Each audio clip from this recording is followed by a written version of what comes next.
আমাদের রাজনীতির মূল উদ্দেশ্য হচ্ছে একটা নির্বাচনের মধ্য দিয়ে একটা গণতান্ত্রিক ব্যবস্থাতে যাওয়া, এবং আমরা নির্বাচন ছাড়া অন্য কোনো কিছুতে বিশ্বাস করি না। সুতরাং নির্বাচনের যে কার্যক্রম, নির্বাচনের প্রক্রিয়া, এটা সবসময় আমাদের মধ্যে আছে।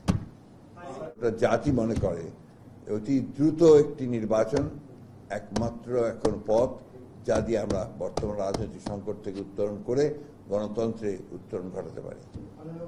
জি, খুব সম্ভব, অত্যন্ত ভালোভাবে সম্ভব। আপনার 3 মাসে আপনার 91-তে আপনার নির্বাচন হয়েছে, তখন একটা ছাত্র গণ অভ্যুত্থানের পরে সেই নির্বাচন হয়েছিল। পরবর্তী সমস্ত নির্বাচনগুলি আপনারা লক্ষ্য করেছেন 3 মাসের মধ্যে সম্ভব হয়েছে, এবং এটা এখন আরো বেশি করে সম্ভব যে জনগণ এই নির্বাচনটা চায়। জনগণই আইন শৃঙ্খলা রক্ষার জন্য সবচেয়ে বড় প্রহরী হয়ে দাঁড়াবে।